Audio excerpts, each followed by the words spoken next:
2000 रुपए के नोट जो ब्लैक हैं वो भी सही नहीं है। तो इसलिए जो जो ब्लैक वाले हैं उनकी संख्या, जैसे मैंने कहा, वो तो 2-4 हजार ही लोग हैं जो 2000 रुपए के नोट ऐसे करेंगे। बाकी तो जो काला धन होता है वो सर्कुलेशन में होता है कि आपको अंडर वैल्यूड इन्वेंट्री है, तरह तरह की चीजें हैं। तो इसलिए इसका जो काले धन से कोई लेना देना नहीं। और काली कमाई तो बिल्कुल नहीं रुकेगी। काली कमाई तो अंडर इनवॉइसिंग, ओवर इनवॉइसिंग से होती है कि अगर कोई डॉक्टर है जो 50 मरीज देख रहा है और 50 में से वो 20 की आमदनी दिखा रहा है।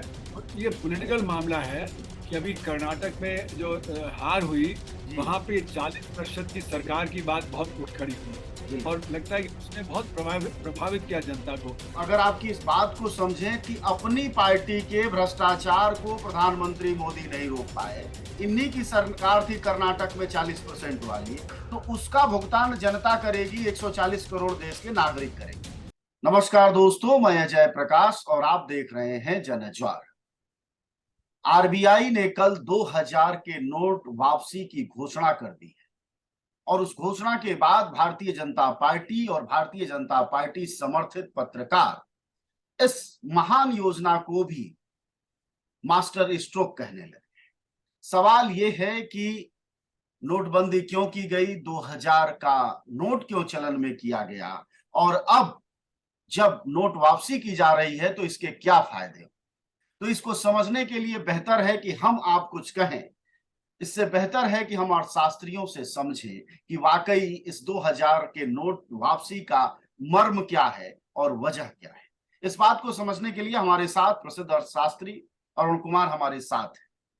वह बताएंगे मुल्क को कि आखिरकार 2000 के नोट की वापसी मास्टर स्ट्रोक कैसे है और भ्रष्टाचार में यह और ज्यादा कमी कैसे ला दे। सर, आपसे सवाल हमारा यही कि 2000 का की जो नोट वापसी की यह घोषणा आरबीआई ने की है, यह एक सामान्य चलन का हिस्सा है, यह आरबीआई ने कहा है, लेकिन भारतीय जनता पार्टी और उसके समर्थित पत्रकारिता इसे भी मास्टर स्ट्रोक बताने में जुटी हुई। देखिए, ऐसा है कि जो आरबीआई ने कहा जी कि 2000 के नोट जो इशू किए गए थे वो नोटबंदी के समय किए गए थे, करेंसी की शॉर्टेज ना हो।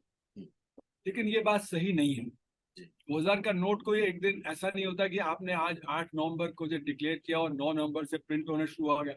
एक नोट के प्रिंट, नए नोट के प्रिंट करने के लिए कम से कम 8 महीने 10 महीने का जो प्रक्रिया होती है।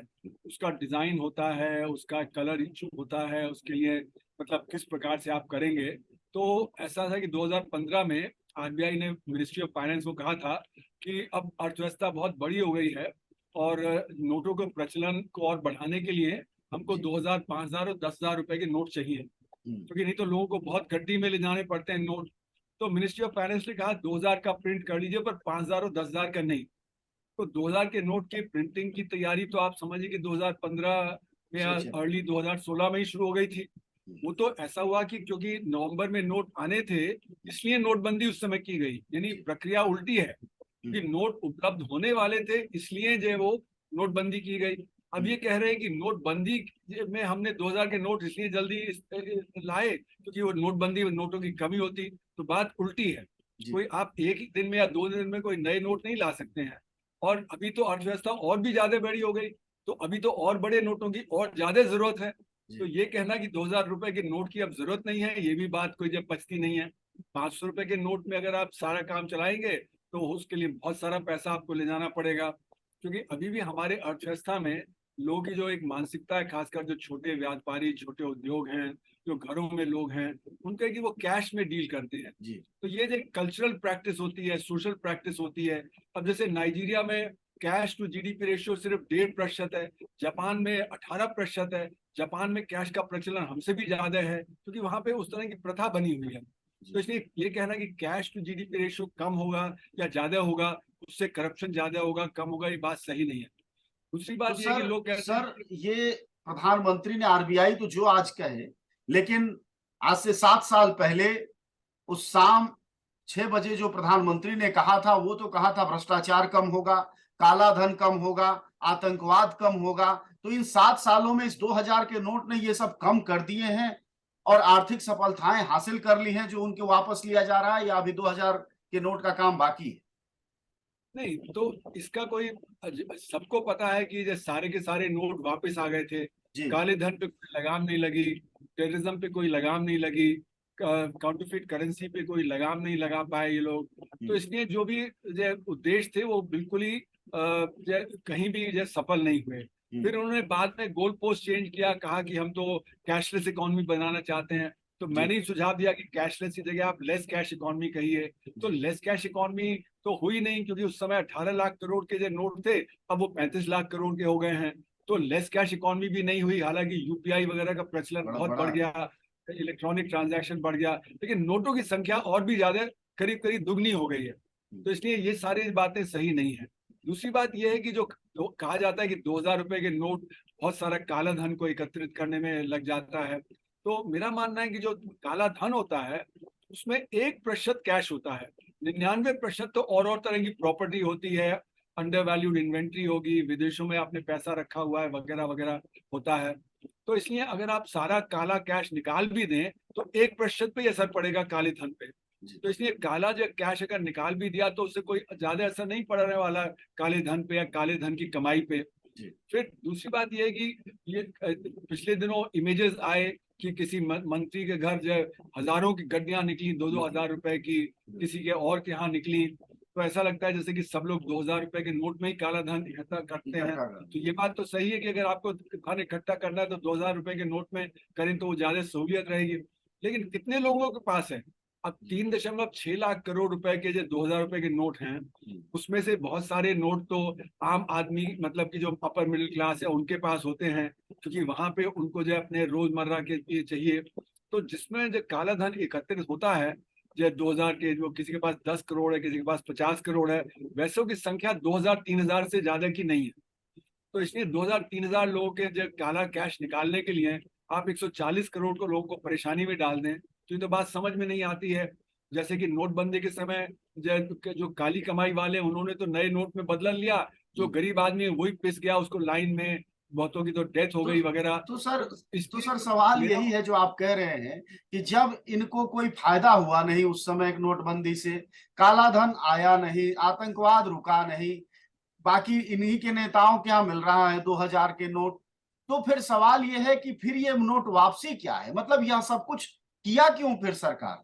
कोई मतलब व्यक्तिगत? जी, ये पॉलिटिकल मामला है कि अभी कर्नाटक में जो हार हुई वहां पे 40% की सरकार की बात बहुत उठ खड़ी हुई, और लगता है कि उसने बहुत प्रभावित किया जनता को, क्योंकि जनता तो पीड़ित है। देखिए काली कमाई कम नहीं हुई, पुलिस वाला हफ्ता इकट्ठा करता ही है, कोर्ट कचहरी में जो लोग पैसा मांगते ही हैं। जैसे ड्राइविंग लाइसेंस आपका अगर जब्त हो गया तो वहां पे उसको छुड़ाने के लिए आपको चारों तरफ पैसे देने पड़ते हैं, जो कि मुझे एक टैक्सी ड्राइवर ने समझाया।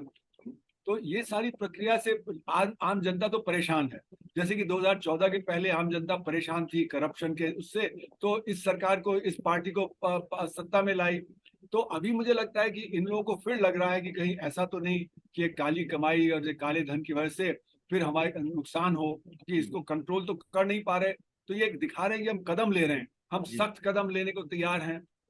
तो जैसे कि उस समय हुआ नोटबंदी के समय कि जो अमीर लोग थे जिनके पास काला धन था उन्होंने पीछे से जाके अपने नोट बदल लिए, बैंक वालों ने बहुत पैसा कमाया, कोई जो अमीर आदमी लाइन में नहीं खड़ा हुआ। लेकिन आम जनता में धारणा हो गई कि देखो आम आदमी के साथ जो अमीर को भी जो लाइन में खड़ा कर दिया, उसकी भी संपत्ति जब्त हो जाएगी। तो जो हुआ नहीं, अब लोग वो बात समझ गए हैं।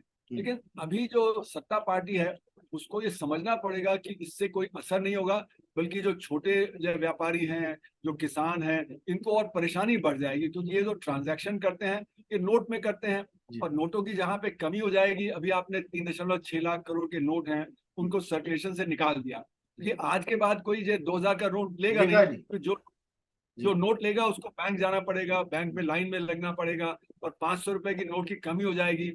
तो इससे जो छोटे व्यापारी हैं, जो किसान हैं, जो मतलब ऐसे लोग हैं, उनको परेशानी होगी, और उससे अनएम्प्लॉयमेंट बढ़ेगी, उससे हमारा जीडीपी का ग्रोथ थोड़ा रुकेगा।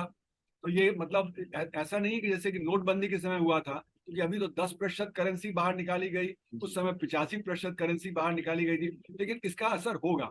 और दूसरा, ये आस्था जो हमारे नोटों में है वो कम हो जाएगी, क्योंकि अगर 2000 का नोट निकल गया तो हो सकता है बाद में 500 का नोट भी निकाल दिया जाए।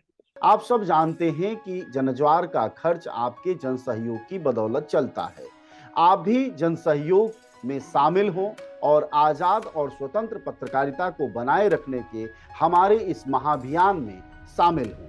हमें इंतजार रहेगा आपके सहयोग का, क्योंकि आपका सहयोग ही हमारी मजबूती का सबसे ताकतवर रास्ता है। धन्यवाद साथी। तो सर, अगर आपकी इस बात को समझें कि अपनी पार्टी के भ्रष्टाचार को प्रधानमंत्री मोदी नहीं रोक पाए, इन्हीं की सरकार थी कर्नाटक में 40% वाली, तो उसका भुगतान जनता करेगी, 140 करोड़ देश के नागरिक करेंगे। सर, एक कंफ्यूजन ये होता है कि अक्सर लोग बातचीत में कहते हैं कि पीएम मोदी के समय से यूपीआई का चलन बहुत बढ़ गया है, लेकिन आपने बताया कि दोगुना बढ़ गया है। जो 18 लाख करोड़ था वह 35 लाख करोड़ में बदल गया। ये क्या खेल है? ये भ्रम क्यों है? देखिए, ऐसा है कि ये सारी चीजें, जैसे मैंने कहा, कल्चरल और सोशल होती हैं जी। आप कैश में डील करेंगे, आप जो बैंक से डील करेंगे, कैसे करेंगे? तो जिनके पास बैंक वगैरह उपलब्ध हैं, जिनके पास बैंकिंग ट्रांजैक्शन वगैरह, वो तो उससे करेंगे। लेकिन जो आम जनता है वो अभी भी कैश में रखती है, क्योंकि उसको उसकी आदत है। ये आदतें धीरे धीरे बदलती हैं।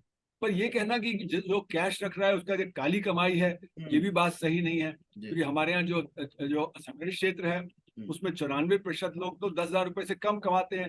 अब अगर आप 10,000, 20,000 रुपए, 50,000 रुपए भी कमाते हैं तो 2,000 रुपए थोड़ा रखेंगे आप घर पे। तो वो तो ये है कि जो अपर मिडिल क्लास का है, जिसके पास मतलब हो सकता है 20, 40 लाख की, 1 करोड़ की आमदनी हो, वो घर में 4-5 लाख रुपए रखता होगा, उसमें कुछ वो 2,000 रुपए के नोट। लेकिन वो कहना कि 2,000 रुपए के नोट जो ब्लैक है वो भी सही नहीं है। तो इसलिए जो ब्लैक वाले हैं उनकी संख्या, जैसे मैंने कहा, वो तो 2-4 हजार ही लोग हैं जो 2,000 रुपए के नोट ऐसे करेंगे। बाकी तो जो काला धन होता है वो सर्कुलेशन में होता है, कि आपको अंडरवैल्यूड इन्वेंट्री है, तरह तरह की चीजें हैं। तो इसलिए इसका जो काले धन से कोई लेना देना नहीं। और काली कमाई तो बिल्कुल नहीं रुकेगी। काली कमाई तो अंडर इनवॉइसिंग, ओवर इनवॉइसिंग से होती है। कि अगर कोई डॉक्टर है जो 50 मरीज देख रहा है और 50 में से वो 20 की आमदनी दिखा रहा है, बाकी की नहीं दिखा रहा है, तो इसलिए वो जो अंडर इनवॉइसिंग है वो तो रुकने वाली नहीं है इससे, कि आपने 2,000 रुपए के नोट बाहर कर दिए। तो समझ नहीं आ रहा कि 2,000 के नोट निकालने से इनको क्या लगता है। जैसे नोटबंदी से कोई असर नहीं पड़ा काले धन की कमाई वगैरह पे, उसी तरह इसका भी कोई असर नहीं होने वाला है। तो ये तो मुझे लगता है पॉलिटिकल मामला है, कि पॉलिटिकली हम दिखाना चाहते हैं कि हम बहुत प्रोएक्टिव हैं।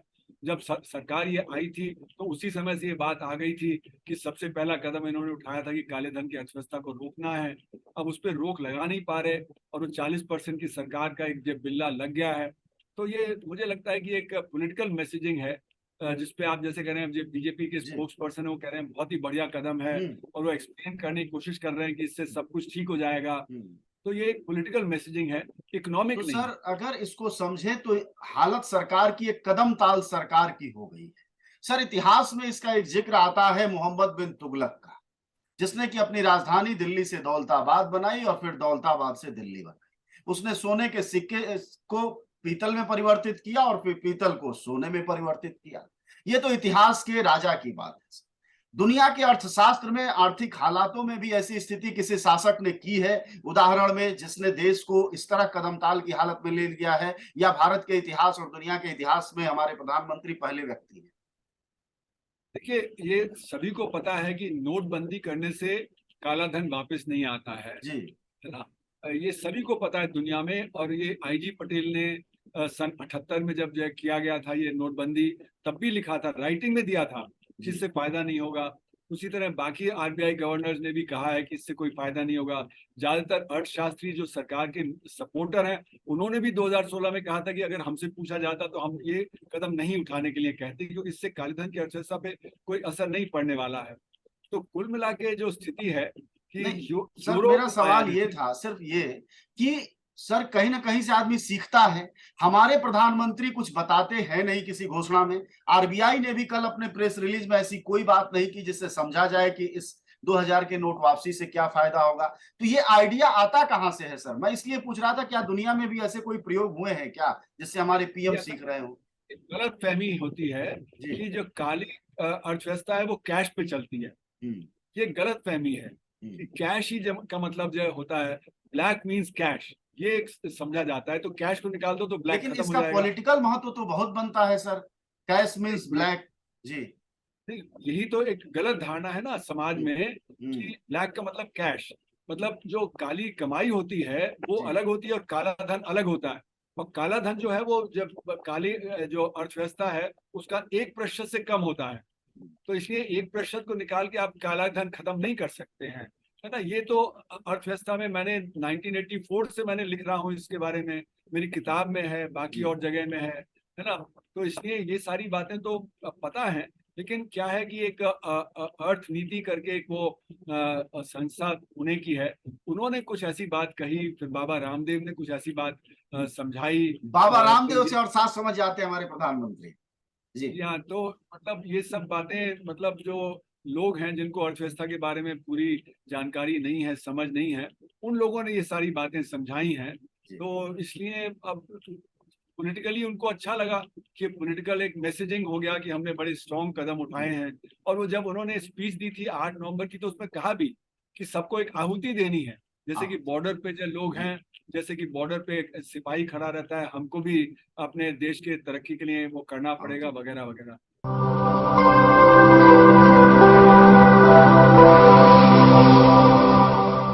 जन ज्वार जनता की मीडिया।